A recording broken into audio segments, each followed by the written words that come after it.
დილამშვიდობისა მეგობრებო, მოგესალმებით ყველას, როგორ ხართ?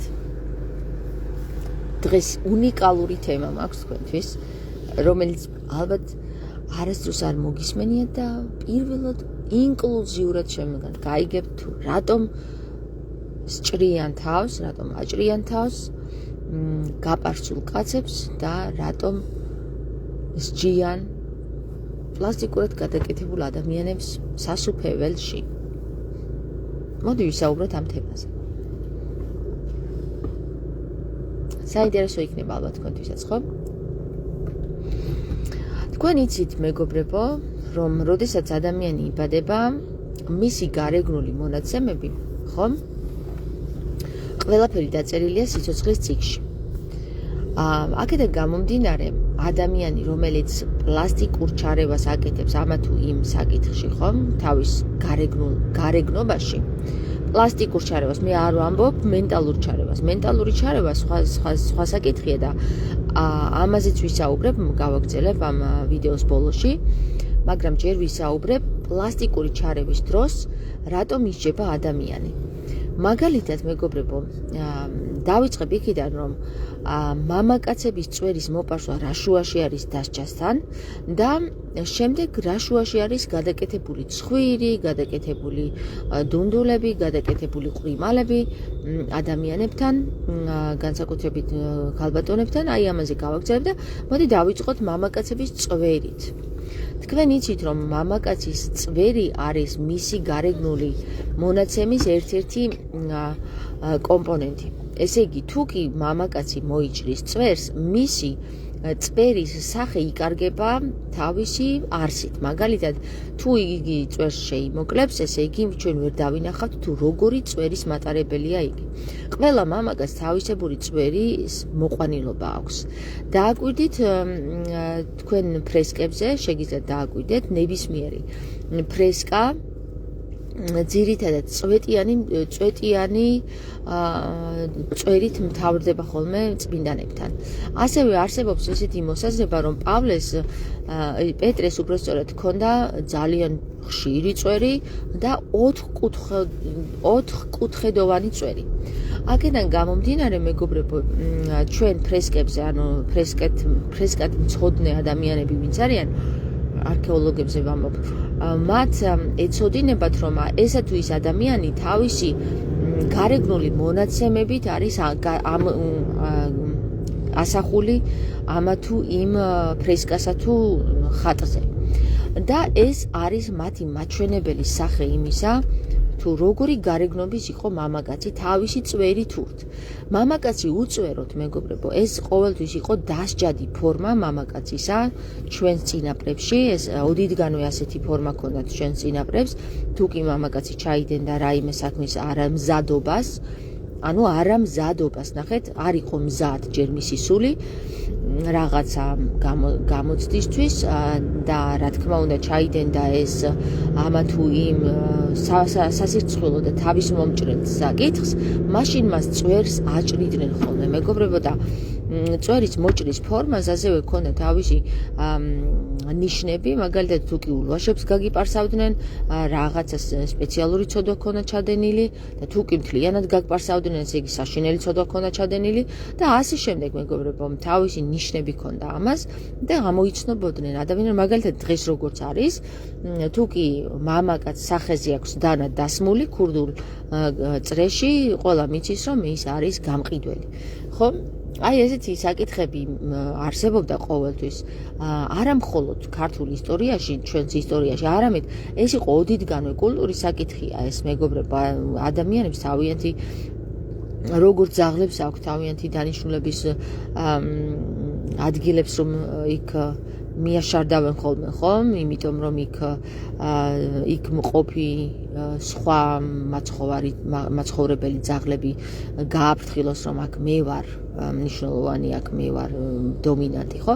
ასევე არის ადამიანების ცხოვრებაში, როდესაც მამაკაცი იპარსავს წვერს, ჩვენ ვეღარ ვხედავთ მის სრულ სახეს. და ნახეთ როგორი რამე არის, როდესაც მამაკაცი გარდაიცვლება წვერის გარეშე, ის წარსდგება თავისი სახით, როგორც ის გარდაიცვალა, იმ სახით წარსდგება სასუფეველში. ხო და მეგობრებო, როდესაც ცხოვრების ციკლში ჩაწერილი არის, რომ ეს მამაკაცი აი გარეგნულად ასეთი და ასეთი უნდა მოვიდეს და წარსგეს ამა და ამ დროს, იქ მიდის აბსოლუტურად სხვანაირი ადამიანი და ამას ვერ სცნობენ მეგობრებო, ვერ სცნობენ მას. და რადგან მას ვერ სცნობენ, მათ ეჭრებათ თავები. ანუ ნახეთ, თავის მოჭრა არ არის ტყუილი სიტყვა, სადღაცა ციდან ჩამოვარდნილი სიტყვა. თავის მოჭრას თავისი მნიშვნელობა აქვს. ამიტომ ჩვენ გვხვდება ეს თავი მოეჭრაო, რო ამბობენ რაღაცაზე, ხო? სადღაცა ვიღაცის მოგონილი კი არის, ეს არსებული ფაქტი არის, რომ თავს აჭრიან იმ ადამიანებს, ვინც შერცხვება. ნახე, შერცხვენაშიც არის თავისი საკრალური სიტყვები და ცხობასთან არის დაკავშირებული. როგორც გამოგაცხვეს, ისეთი არ ხარ, თუ ისეთი არ ხარ, მაშინ შენ უკვე თავმოჭრილი ხარ. სასუფეველში ღვთის წინაშე, თორე ეხლა რა თავმოჭრილი აქ ადამიანები უკვე შეეჩვენენ მაგას, რომ გაპარსულწვერიანები, ხო? თქვენ თუ იცით, არის ესეთი YouTuberi King ქვია მას, King Elisei, რომელმაც მომიყვა თავისი ხილის შესახებ სხვათა შორის, თუ როგორ აჭრიან მამაკაცებს თავებს, როდესაც ისინი უწოროდ წარსდგებიან სასუფეველის წინაშე. და აი აქედან ეს გამომდინარე დასტურია ეს იმისა, მეგობრებო, რომ თავის მოჭრა არ არის საიდანღაც მოგონილი სიტყვა, არამედ ეს არსებული სიტყვა არის გადმოტანილი იმ მცოდნე ადამიანებისგან, რომელიც არიან გასულები და შემოსულები. ანუ გასულებს რო ეძახიან, ხო ვიცით? ეხლა ნახეთ, საინტერესო არის კიდევ ის, რომ თუ კი წვერ მოჭრილს ვერ ცნობენ, ანუ წარმოიდგინეთ, რომ წვერი ამხელა გარეგნობას ცვლის, ხო, შენსას. მართალი გითხრათ, ნებისმიერ მამაკაცში, როდესაც მე ვხედავ უწორო მამაკაცს, მას ვერ ვცნობ ხოლმე ვერც მე.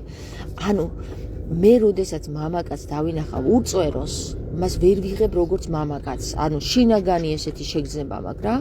როგორც მამაკაცი სრულყოფილი, ის ჩემს თვალში ვეღარ არის ხოლმე.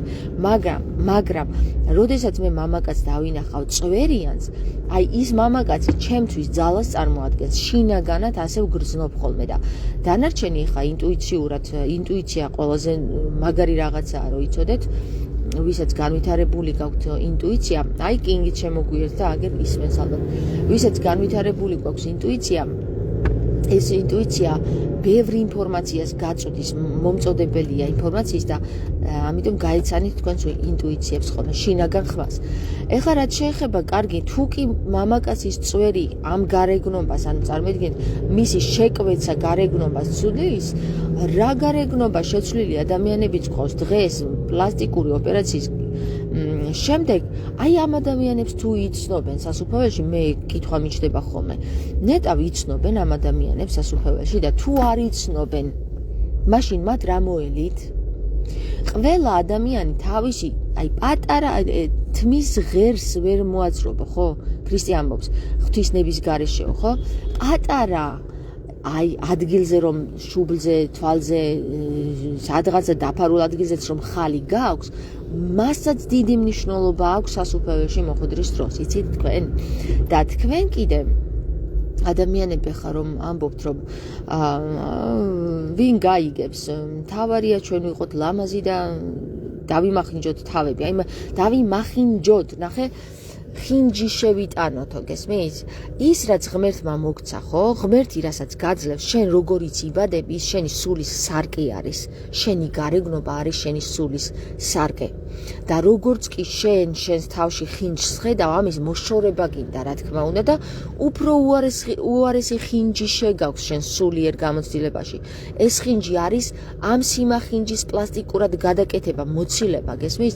და არასულიერად, ნახე, როგორც კი შენ სულს გაალამაზებ და რაც არ უნდა მოღუნული ცხვირი გქონდეს, ის მოღუნული ცხვირი ძალიან ლამაზად გამოჩნდება სხვის თვალში, მაგრამ იმიტომ რომ შენ გეზარება სულიერი გალამაზება, ხომ? აი ეს მოღუნული ცხვირი რომ გქონდა შენ და დაგებადა ესე რომ გაჩნდი, ეს გენეტიკური საკითხი კი არ არის, მეგობრებო. ეს არის სული, შენი სულის გენური ინფორმაცია არის ჩაწერილი. გენური კი არა, ეპიგენური ინფორმაცია არის ამაში ჩაწერილი, რომ შენ ასეთი ცხვირის მქონე გაქვს ესა თუ ის თვისებები შენი ცხოვრების წიგნიდან გამომდინარე. ცხოვრების წიგნში, რაც არის ჩაწერილი შენზე. და შენ თუ აი ამ ცხვირის, შენ რომელიც არ მოგწონს, ზოგი სახელს იკეთებს, სახელის გადაკეთება ძალიან დიდი ცოდვა. იცით რატომ მეგობრებო, ეხლა გეტყვით რა, როდესაც შენ იბადები, დედიკო და მამიკო კი არ ირჩევენ შენ სახელს. შენ ირჩევ შენ სახელს, შენი სული ირჩევს შენ სახელს. სული ირჩევს, შენი სული კი არა, სული ირჩევს სახელს. სული ერთია. სული ირჩევს სახელს და შენ გაკისრებს გარკვეულ ვალდებულებას აი ამ სახელის მიხედვით. ხდები სული და არა შენ. არც შენი სული, შენ სული ჩვენ არ გვეკუთვნის, სული არის ერთი, რომელიც არის უფლის. და როდესაც სული ირჩევს სახელს და შენ არ გეხამუშება ეს სახელი, ხო, ზოგს არ უყვარს თავისი სახელი. ეს იცით რისი მიმანიშნებელია, მეგობრებო, იმიტომ რომ ის ვალდებულება, რაც მას დაეკისრა სულისგან, არ უნდა ვერ იღებს შინაგანი. ვერ იღებს და ამიტომ ზოგი გადაიკეთებს ხოლმე ხან სახელს და ხან გვარს. აი ნახეთ, სხვა საკითხი არის, როდესაც ჯვრის წერის დროს შენ სახელს იღებ შენი მეუღლის სახელს. ეს ამის უფლება აქვს ადამიანს. იმიტომ რომ კიდე მეშლება ხოლმე რა. შენი სულიო, შენი სული კი არა, სული. ამიტომ როდესაც კარგად კინგ. ამიტომ როდესაც ჩვენ ვერ ვიღებთ ჩვენს სახელს, ხო, რომელიც დაგვაკისრა სულმა. ესე იგი მას ნიშნავს, რომ ძიმე გამოცდილება აქვს ამ სახელს, ამ სულს. უბრალოდ აი ამ დავალებას აქვს ძიმე გამოცდილება. და ჩვენ აი ახლა ვიღაცა რამდენმა ადამიანმა გადაიკეთა მორგან სისამაიასთან სახელები რა. წარმოიდგინეთ, რამხელა დანაშაულის ქონია მიუძღვის ამ გოგოს ამ ადამიანების წინაშე რა და თვითონაც იმ ადამიანებმაც ვინც გადაიკეთეს სახელები. ვინც გადაიკეთეს ცხვირები, ვინც გადაიკეთეს რა ქვია მაგას ნებისმიერი გარეგნობა, რაც არ მოსწონდათ თავის თავში რა.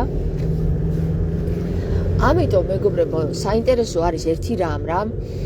ჩვენ უნდა ვიცოდეთ და ვფლობდეთ ამ გამოცდილებებს, ეზოთერულ გამოცდილებებს. ეზოთერული გამოცდილება და გნოზისი არის საკუთარი აღმოჩენების მიერ, გნოზისი არის საკუთარი შინაგანი სამყაროს აღმოჩენების მიერ შეძენილი ცოდნა და ბრჭყალებში ჩავსვათ რელიგია, იმიტომ რომ რელიგია არ არის გნოზისი, ის არის შინაგანი ცნობიერება.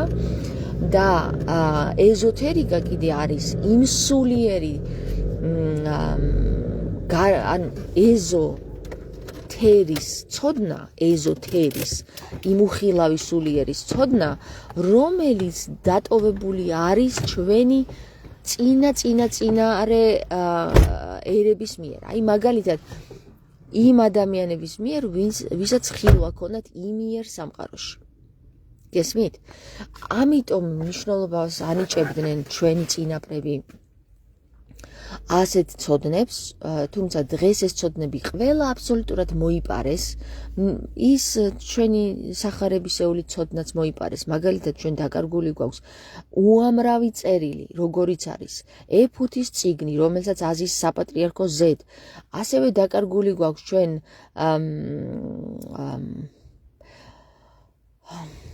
წიგნის სახელი დამავიწყდა.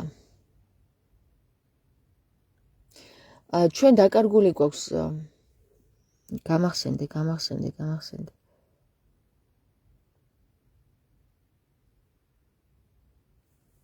გილგამეშის წიგნი გვაქვს დაკარგული.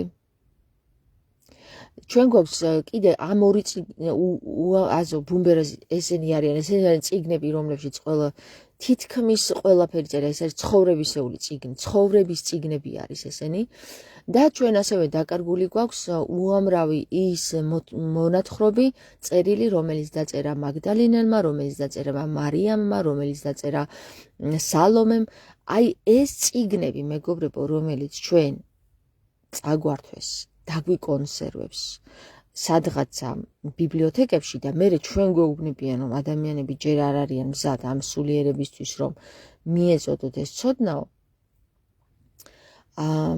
ამიტომ როგორ გითხრათ, სანამ ჩვენ არ გაგვიჩნდება პროტესტი ამ ცოდნის მიღებისა, არ გამოგვიჩენენ ამ წიგნებს რა და პროტესტის გამოჩენა ნიშნავს იმას რომ შენ გამოთქვა სურვილი და გამოთქვა პროტესტი გამოთქვა სურვილი იმის რომ გინდა ამისწავლა და გამოთქვა პროტესტი რომ რატომ არის ეს ჩემთვის აკრძალული ხვდებით ამიტომ მეგობრებო ერთი ადამიანის გამოფხიზლებამ ჩვენ ვიცით რაც მოიტანა ჯვარცმა მაგრამ როდესაც გამოფხიზდება გუნდი მაგალითად ქრისტე ეუბნება პილატეს ეს ადამიანები არ არიან ჩემები ესენი რომ ჩემიანები იყვნენ ისინი მე დამიცავდნენ ეუბნება ქრისტე პილატეს ესე იგი გამოდის რომ ქრისტე იდგა მხოლოდ ერთი ადამიანი მარტოდ ამხელა სისტემის წინააღმდეგ და ქრისტეს ხუშტური კი არ იყო რომ ჯვარს ეცვა ქრისტე მოიშორეს თავიდან ჯვარს აცვეს იმიტომ რომ ის სრულიად ჭეშმარიტებას საუბრობდა და არ აწყობდა იმ საზოგადოებას როგორც დღეს დღევანდელ საზოგადოებას არ აწყობს რომ გამოვიდეს სინათლე მზის შუქზე არ არის დაფარული რომ არ გაცხადდეს ამაზე ამბობს ქრისტე და არა იმეებზე რომ რაღაცა სხვა მეჯიკ რა ქვია ჯადოქრობებზე ქრისტე ამბობს ყველა იმ წერილს უნდა იცნობდეთ რომელიც წერილიც დაწერილია.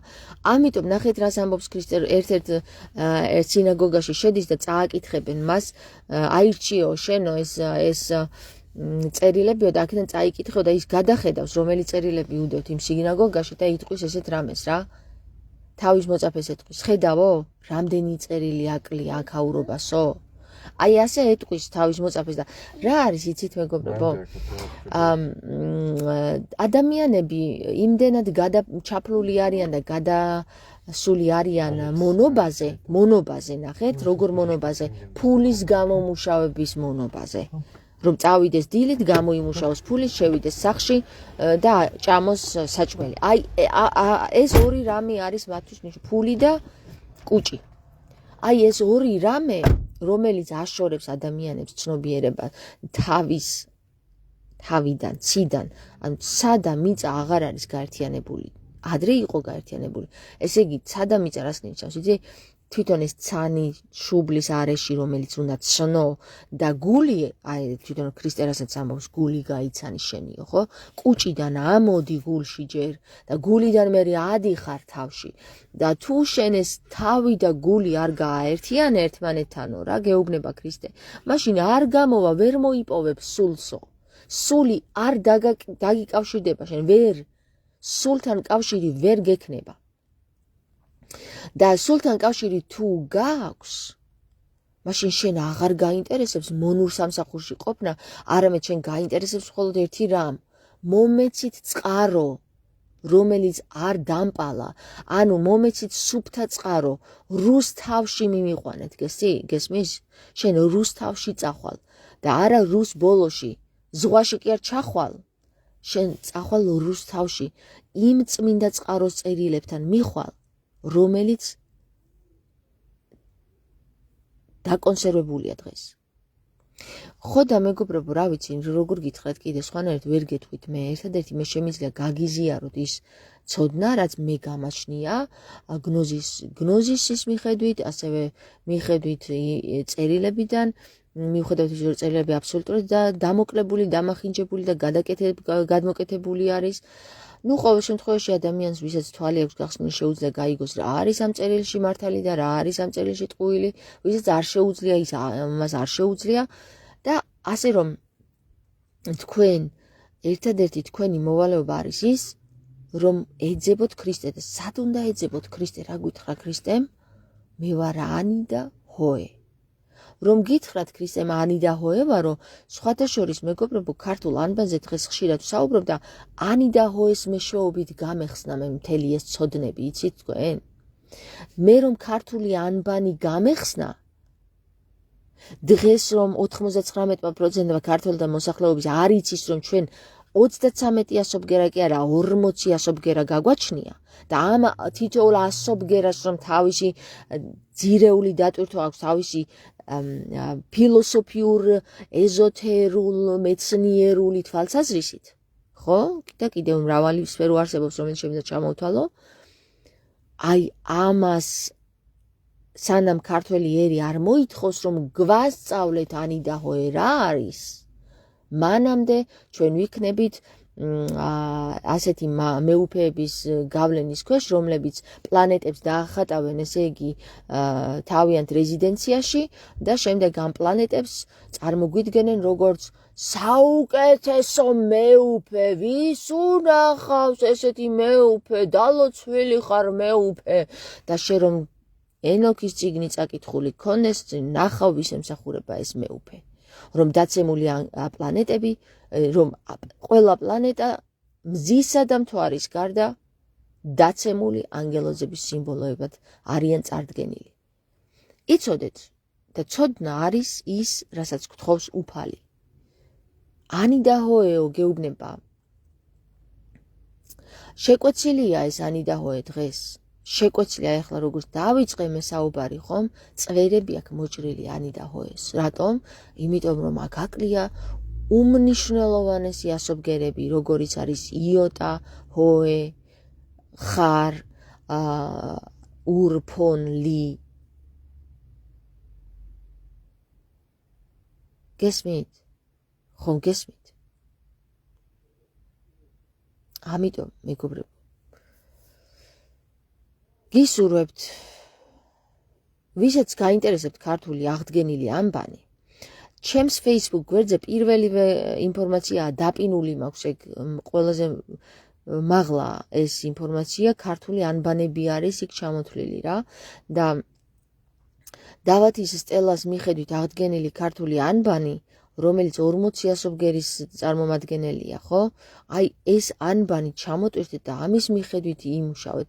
ჩაიხედეთ, ყოველდღიურად ჩაიხედეთ და ეცადეთ, რომ აი რა სქემა არის ეს, ვინ დადო ეს სქემა. ეს არ არის სქემა, რომელიც განვითარების მიერ არის. ეს სქემა, მეგობრებო, ნუსხური, ხუცური და მხედრული, ხო, ასომთავრული, ნუსხური, ხუცური და მხედრული არის ერთდროულად შექმნილი. ეს არ არის ევოლუციის მიერ შექმნილი და ასობგერამ იცვალა, ბრუნვა გააკეთა. არა, ეს ერთდროულად შეიქმნა და ესე დაიბეჭდა. ეს არ შექმნილა, რომ მერე გადაკეთდა ანბანი და მერე მხედრული გახდა. არა, ასომთავრულიც, ნუსხურ ხუცურიც და მხედრულიც ერთდროულად არის შექმნილი. და ციფრებიც ასობგერების ნაწილია. ჩაიხედეთ, ათვალიერეთ, ყოველდღიურად იჭყილეთ ტვინი, რატო, ვინ შექმნა ეს ამბანი, რამ შექმნა და როგორ შექმნა, რა ძალიან მაგარი რაღაცა და დაიწყეთ ერთი რაღაცით, ერთი სიტყვა ამოიკითხეთ ამაში რა. შვილი. აი შვილი გეუბნება პირდაპირ რა უნდა შვა, ალი უნდა შვა, მე-40 ასობგერა. რომელიც არის სვასტიკას მსგავსად ოღონდ საწინააღმდეგო მიმართულებით, საათის საწინააღმდეგო მიმართულებით 4i გამოსახული. 4i. გესმით? შიგნი 4i-ში არის ინფორმაცია თვითონ. 4i-ში არის ინფორმაცია. შვილიში არის ინფორმაცია.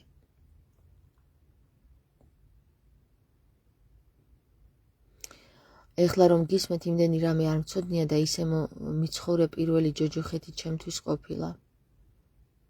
მანანა მინდია. მანანა ჩვენ ყველანი ამოვდივართ ჯოჯოხეთიდან. ჯოჯოს ხეები და ნახე, ხომ არის 60 ხე და ჯოჯო ხე. 60 ხე უნდა იყოს 3-სა და 4-ის ხე. აბა დააკვირდი, ანბანგანი უკუღმა გადაითვალე, განბანილი არის. ანბანგანი, განბანია. განბანია, ხო? განიბანი და ანია შიგნი. განიბანი და ანის დაამატე ალი და გამოდიხარ განბანილი. თუ კი ქრისტე გვეუბნება რომ ანი და ჰოე ვარო, ესე იგი პირველი ასობგერიდან 37 ასობგერამდე ვარო, განბანილი გეუბნება რომ პირველი ასობგერიდან მე-40 ასობგერამდე ხარო. გესმის, უფალში ხარო, ურფონლიში ხარო, ანუ უფლში ხარო, უფალში ხარო, გესმის? და ჩვენ ყველანი ამოვდივართ ამ ჯოჯო ხეთიდან. ჯოჯო კიდე აბა დააკვირდით რა ხშირად შეგხვდებათ ეს სიტყვა იო ჯოჯო რეკლამა უკეთდება პირდაპირ რეპტილოიდების არსებულ ადამიანებს უკეთდებათ რეკლამები ისევე როგორც ბაყაყს ისევე როგორც გველს ისევე როგორც ამფიბიებს და ასე შემდეგ რა ამიტომ ქრისტე გეუბნება რომ ქრისტანი და ენი ტ არის ტანი ე არის ენი ქრის რაო ტ და ეო ხო თუ ტანი და ენი ქრის ესე იგი ჩვენ ვიცით რა არის ქრისტე ჩვენ ვიცით ანი და ჰოეა ქრისტე და ანი და ჰოე განბანილში არის ცეცხლით მონათლა რომელიც გვითხრა იოანე ნათლისმცემელმა მეგნათლავთ წყლით და მოვა ის მოდის ის ვინც მოგნათლავთ ცეცხლით ლით ცეცხლით ცეცხლის ხეზი აქ საუბარი მეგობრებო ამიტომ საინტერესო ის არის რომ ბევრი ადამიანი აი ერთ-ერთი ქალბატონი მეუბნება რომ პოეტია ეს ქალბატონი და წერს ლექსებს რა ძალიან ბევრი ლექსი აქვს დაწერილი და მითხრა ესეთი რა აი მოვიდაო ესეთი ინფორმაციაო მეუბნება